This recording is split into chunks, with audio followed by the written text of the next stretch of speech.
everybody. Dennis O'Brien back on Windham Works, the show brought to you in the public interest by the Windham Democratic Town Committee, and Dawn Niles is our chairperson. And I'm here today with my usual co-host, our state representative, Susan Johnson. She's been spending a lot of time in Hartford ever since the election, hitting the ground running, right, Susan? Oh, yes, but even during the election and before the election, I've been in Hartford. Right after session, we always start working on the work that we have to do to get ready for the next session. So it's always a lot of work. And as you know, I sit on the Medical Assistance Policy Oversight Council, so we've been working on different types of issues with medical assistance and working on programs for that. And we've also been working on making sure that our students with developmental disabilities have access to all the programs that should be available to them. So we're working on maximizing our efforts in that area. And today I was at the Capitol to work on educational issues.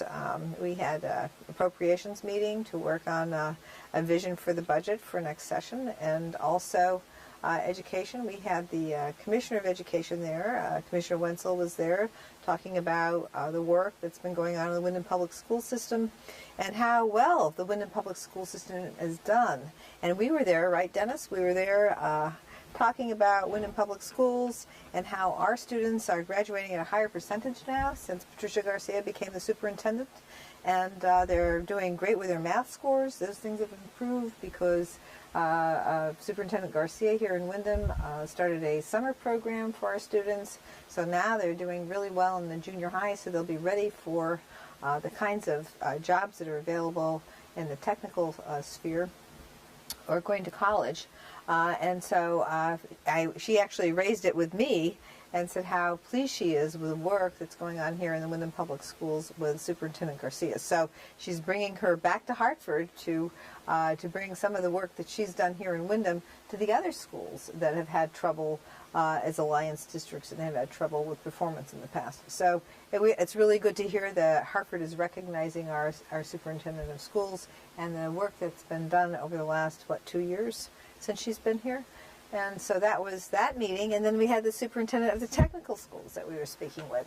And of course, as you're well aware, we had a wonderful situation here. Two things with the technical schools. First off, we have the innovation grant that has been awarded to this region to work to bring technology back to this area and enhance the ability for us to work together as a region and coordinate our educational efforts along with our business efforts. And so that program is going to be underway. That analysis will be working with all the towns in the region on that, and it's really brought in money from the Workforce, Eastern Connecticut Workforce One, that it took over once the Department of Labor closed its offices.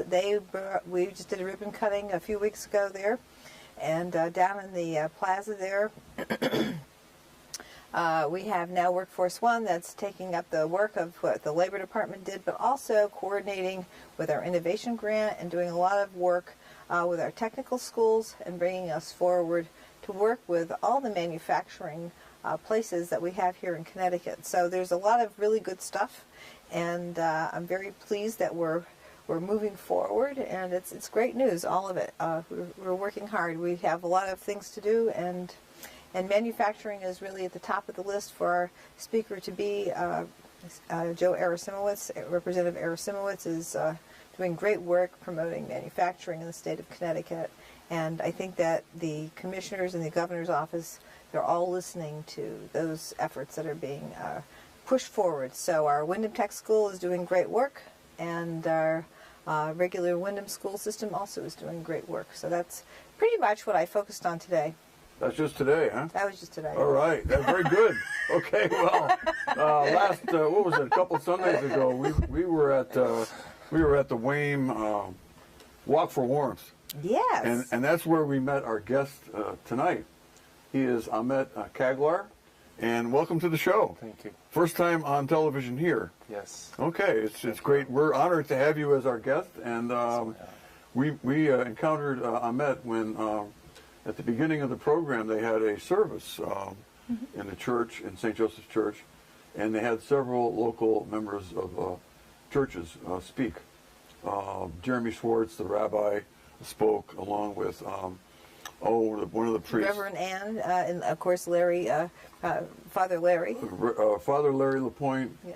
and I think Ahmet was the final speaker. I think you finished up. Yes, sir. And the entire program, which was not a very long program in terms of the speaking, was just so nice, and it made me feel so good. It was a warm feeling that I got, and your speech kind of ended it with a real positive note. And you talked about how despite life having its ups and downs and whatnot, and some people not being too happy about the results of the national election, that you were thankful for all the things that we have. And I just felt a warm glow when I heard you speak. And we talked a little bit after the event with Ahmet, and we talked about him coming on the show. And then last night I saw him up at Eastern at the event that was held by Eastern Connecticut State University, and I don't know, it was a statewide group of I don't know the name of the group. You probably know the name of the group that is interested in church people getting along together, working together, and focusing on their what they have in common rather than their differences. And the focus last night was on Islam. And Ahmet was there. You said a few words at the start, but there was a panel of three experts on Islam, and the large group of people. And at the end of the show, it was a show. It was a good show. I approached him, Ahmet, and asked him if on short notice he would be willing to come here tonight and be our guest, and here he is. And we're going to talk about Islam and about your involvement in the community with Wayne, and all about you and Islam, because so many of us have so much to learn. Yes. And it's great for me and for Susan and for our viewers to learn more about Islam. So I think that we should start off with, I think that was partially with the Hartford Seminary, correct? Some of the people who were there with the Hartford Seminary. So, and the seminary doesn't just focus on Christianity, it does the whole range of different religions. Definitely. So Hartford Seminary is one of the teaching campus for the Islamic studies as well as Christianity and Judaism. Actually, it is one of the center for interfaith dialogue for the Abrahamic religions, which is Christianity, Judaism, and Islam. And they are doing great jobs, very much involved in the communities, promoting interfaith. So one of the speakers was a professor, and the title was Honest Conversation with Muslim Neighbors. So basically just to encourage public to come forward and speak up whatever in their mind. So usually they happen to see news, some bad news recent. So they want to get informed, which is less than 1% of the American population, Muslims, around 3 million at the moment. 3 million in America are Muslim? In America, yes. Okay, I just read somewhere where there was 8 million. Right. There are, but yes, numbers has so between 3 to 10 million. So we don't know. Yeah, it's hard to know for sure. Yeah, it's hard to know. Right, because nobody's going out and checking everybody. So I think it would be good also to start talk about what the definition of Islam is. Yes.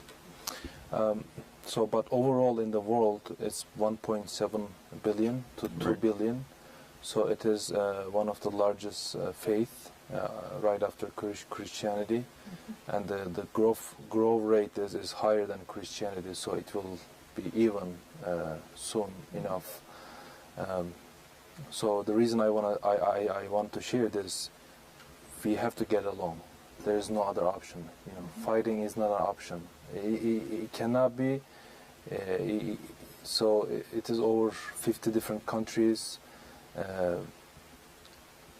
So this faith so came for over 1400 years ago, and it spread around, starting from Middle East and all over the world, and it has been in peace with Christians and Jews so many years, so many decades, hundreds of decades.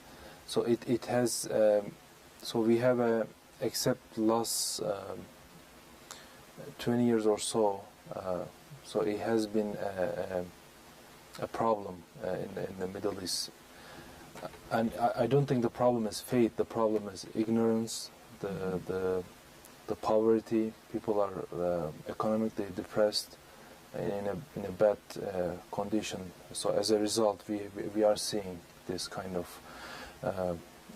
what we have today. And the definition of Islam is Islam literally means submission.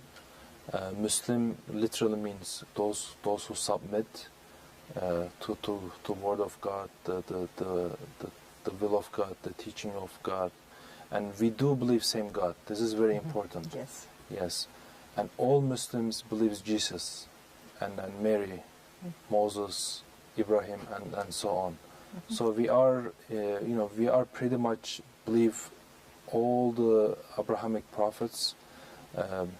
Jesus is one of the biggest prophet in Islam. So we have so much common. It's amazing how much we have in common than the difference. And this is really what I love, because I love to start at the beginning of the of where the religions started, the cradle of where all the different religions were. And I think that's so valuable for us to understand that they are all starting from Abraham and moving forward from there. So I think that's Before we get there, I just want to ask a little bit about Ahmet, a little bit about Ahmet personally, and about the local a Muslim community. Yeah. You have an association here, Right. and it's located in Willimantic. Yes, so we have a mosque started around 2 years ago. So after I moved here, and I start asking the friends and relatives. My father-in-law, he's a tailor on Main Street for years. Oh. And I told him, can we do anything? So he said, why not, let's start. So we ran a place on Main Street, and now we are in North Windham, small office space, around 200 Muslims around this area. Most of the gas station owned by Muslims in here. Many doctors in hospital. Yes. A good amount of doctors. Oh, yeah. A good amount of professors from UConn. Yes. They live around here. We have engineers, PhD students. It's a very diverse community. So you have a local a mosque. Yes. And you do what you do, what Right. the Muslim people do. So you do a lot of praying. Right. which is something that I've been thinking about this, that after reading a little bit about, I spent a little time today reading about Islam. Yeah. I think I've read about some of it before, but not to any great depth, and about the importance of prayer and the importance of daily prayers. Yep. As opposed to, I'm a Christian, and I get into reading the Bible, and I sometimes slack off. Whereas it seems to me, in the Muslim faith, it seems to be regular. You are more, so I might forget about my relationship with God for a week and concentrate on law or politics. But if you're Muslim, from what I understand, and you're doing what you should be doing, and you correct me if I'm wrong, you are praying regularly, daily, and that reminds you daily of your relationship with God. Yes, that's correct. So prayer or worship is, in the Quran states this is the purpose of life, to have a constant connection with the Creator. So even though we pray 5 times a day, so if you are working outside and your intention is to serve better to your family, to God and everybody, this is even count as a prayer and worship. But more, if you go to Muslim majority country, you see people practicing. Muslims pray 5 times a day, before sunrise, noon, afternoon, sunset, and evening. And we pray. We try to pray together at the mosque, and it doesn't take much, 5 minutes or so, but it does keep you in shape. So Yes, yeah. it's like exercise. You're on top of it. Well, speaking of You're that, not drifting away. because what that does is, so the prayer in so many ways is like meditation. I mean, True, it is a very meditation, true, very and true. what it does is it really helps you focus. And Yeah. as we know, taking the religion out of it and making it into just something that is really good for you, you know, to be able to refocus your brain and have those brain waves at a certain level. This is physiologically a very good thing for your health and for your mental stability. That's a good point. It's a really so prayer, whether it's Christian or Muslim Yeah. or any other Yeah. religion, is really a form of a meditation. But you focus on the good things that that your religion suggests. That's a good point. I could see myself stopping for a few minutes, and even if I wasn't with a group, and praying for a few minutes, and then going back to work with more energy. Absolutely. And I'm sure that happens Absolutely. with Muslims, that when they You pray, recharge. that's right, you recharge as you go through the day. Yeah. But as far as getting to the mosque 5 times, that could be difficult for people, depending on, you have Right. surgeons, and it's hard for them to, wait a minute, I got to stop operating, I got to go down to the mosque. Yeah. So people, I think somebody said last night, or I've heard from somebody about how, there was a question raised about how somebody went to a business, and the businessman was in the act of praying, and they asked the question, what are you supposed to do when that happens? We're supposed to be patient and let them pray, because it doesn't, as you said, Yeah. it doesn't last long. It doesn't take long. Yes. That happened to me also. We were praying, 3 of us probably. So somebody came and was saying something, and his friends say, "Don't bother them. I was in Iraq. I saw them. They pray together, and they don't talk to you while they're praying." So it was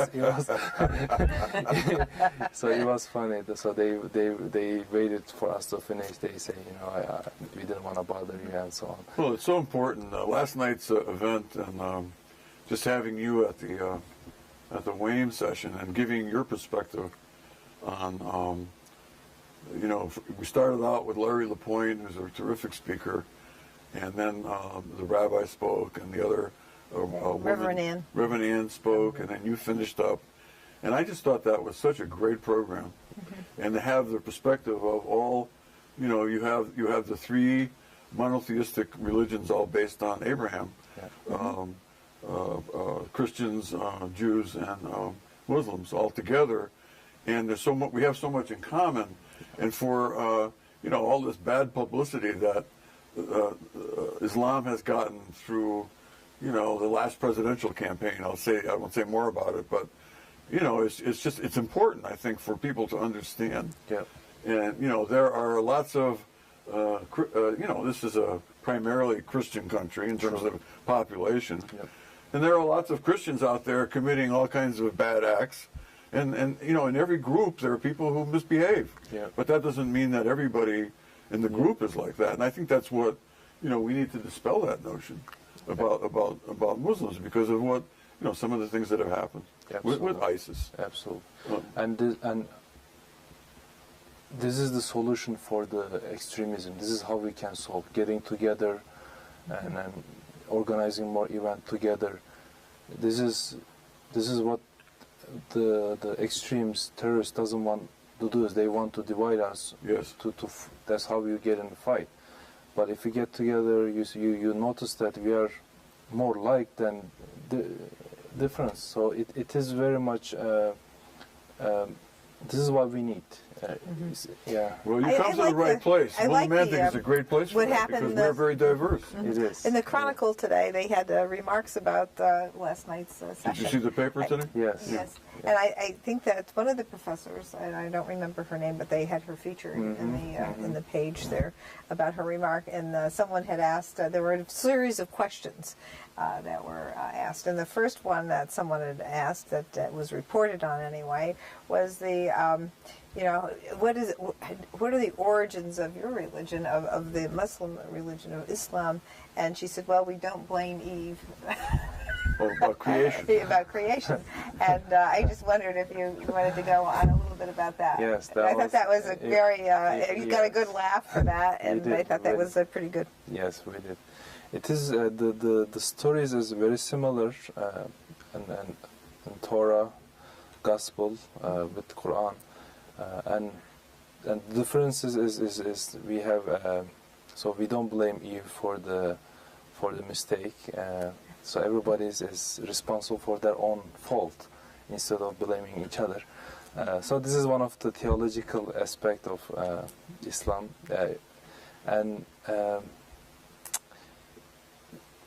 but it is unfortunate that the woman in Islam is looked up.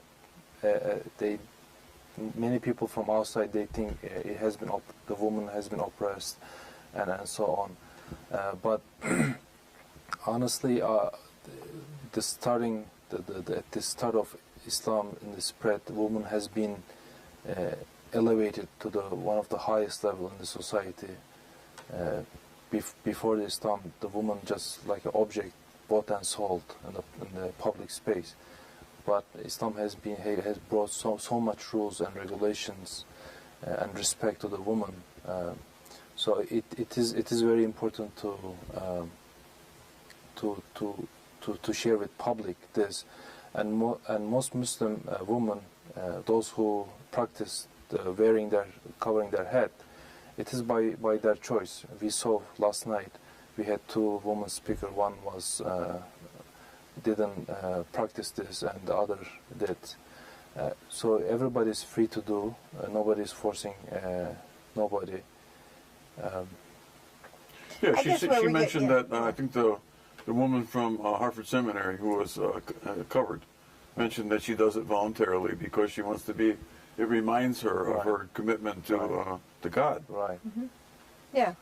Yeah, I think that some of the confusion occurs because we don't have enough information between what goes on in other countries and the requirements in those circumstances and what people here of the Muslim faith believe and how they operate here in a free country that is allowing people to practice whatever religion they want and behave in whichever way they want. And so we have that here, and so I think that by informing people here about how people behave here, where you have religious freedom, and other you have societies that are just focused on one religion sometimes. So and they operate in those and just with religion, and then they make rules that are very oppressive because they're really totalitarian societies. They're really not religious societies at all. It's politics. And so what it does is religion. it is religion. It is definitely politics. And when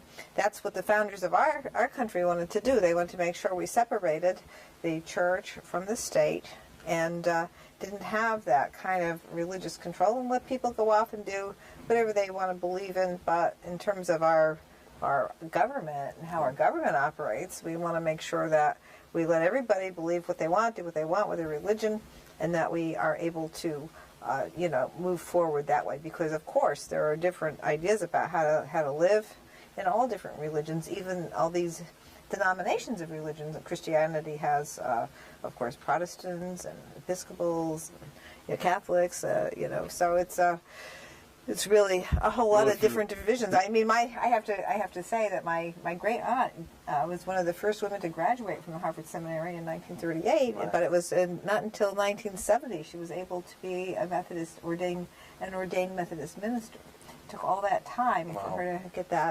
that recognition. Well, I want to go back to your point though about that's a very good point about the difference between religion and government and politics. And I think a lot of people are judging Islam on the basis of their view of what politics is in the Middle East. The countries are all different. They all have their own governmental structures. They all have their own politics and mores that are outside of the religious areas.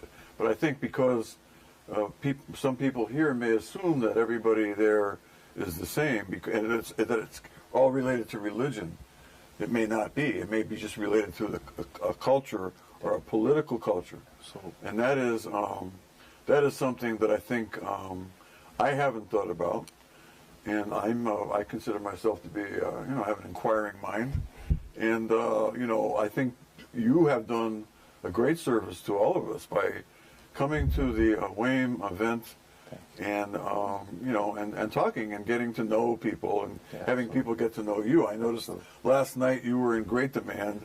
Everybody wants to talk to you because they're kind of fascinated to have somebody who is not, the run-of-the-mill American Catholic, Jew, or Protestant, or whatever, amongst us. And you are different in that sense. And you are showing us through what you're telling us and through what you're doing that you're really not that much different at all.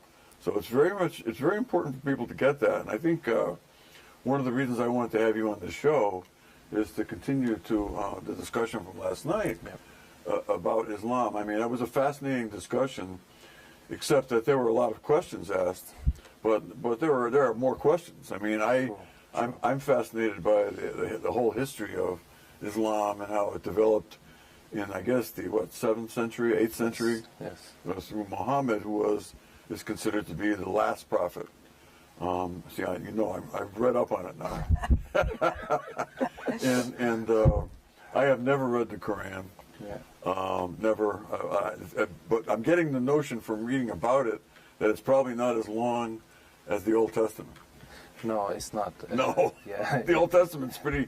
I mean, you've read the Old Testament. Yes, I did read. It can be hard to get through. Yes, cover to cover. Yes, and I liked it.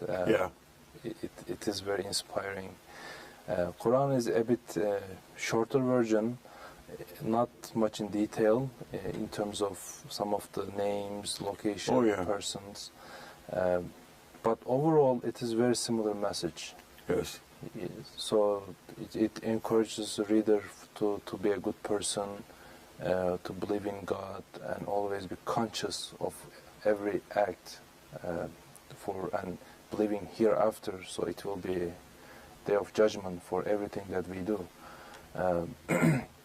And it does encourage us to respect our parents very much. It is over 1400 years and we had it says in the history, it says Islamic golden age, where Muslim community has contributed so much to the science. One of the algebra, the founding of the algebra, the first time the number 0 used by Muslims, and the structure of all the numbers, still the numbers that we use today is a Muslim alphabet, Arab numerical systems. So and there's so much contribution to the overall human civilization. So I can blame you all for algebra. I didn't like algebra. I was doing good in math until I hit algebra, but I couldn't see. I don't have that kind of mind. My mind. Well, it's just how it's taught. I really believe that. I don't think it has anything to do with how your mind works. I really believe it's just how it's taught. Are we going to argue? We're going to argue. Yeah. Oh yeah, we can argue. Anyway, I was just joking. I was only joking. I didn't mean. All right, I'll take it back. Algebra is wonderful. I know for lots of professions you need to have an understanding. Well, it's just that. Anyway, it is. I get your point. Yeah. Now your origins are in Turkey? Yes, I am from Turkey. I was born in Turkey. Okay. Grew up in Istanbul. Wow.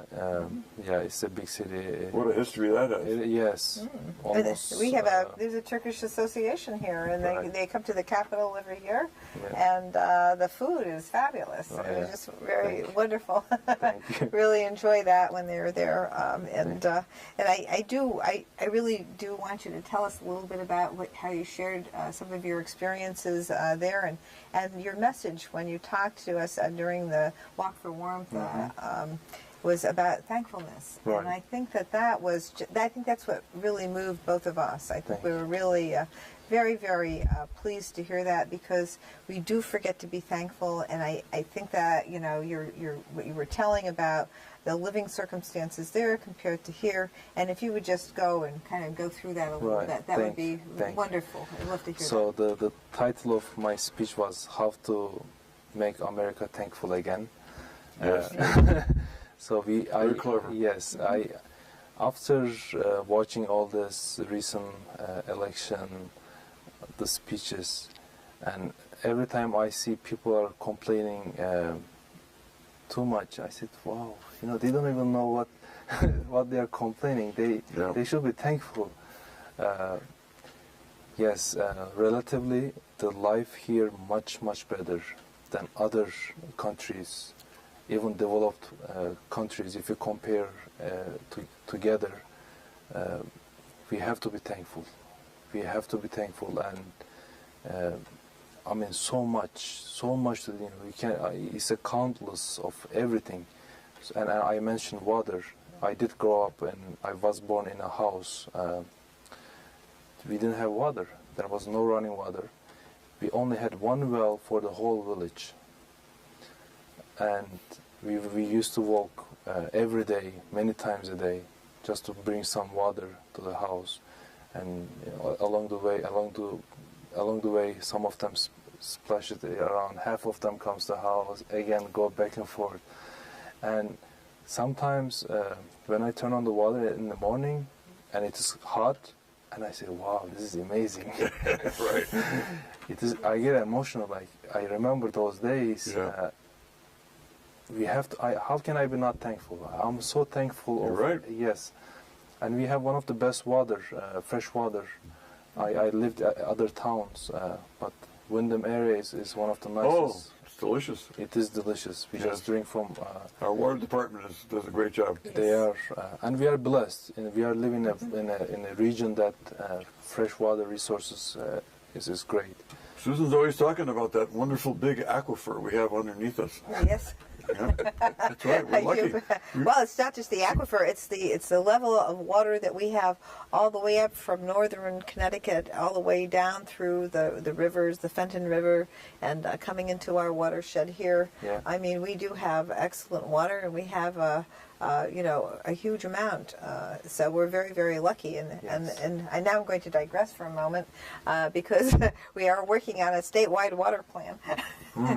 And we do have a lot of it planned already, but we are going to finish up the plan and make sure we take into consideration all of the water all throughout the state, because some of the water is privately owned through private water companies, and other times it's governmental. And like here, the Windham Water Works is a government commission. So, and we are where we have our water from. In Mansfield, it's Mansfield, but it's also the Army Corps of Engineers that oversees all this. So we have 3 government entities that take a look at our water, and we are very, very blessed and very, Yes, That was good water. incredible digression. It was very, very good, though. No, it was thank you. very clever. But I had to take But it. you are getting away a little bit from Islam. Yes, but I do. Okay. But Anyway. not really. I think that All right. thankfulness. Well,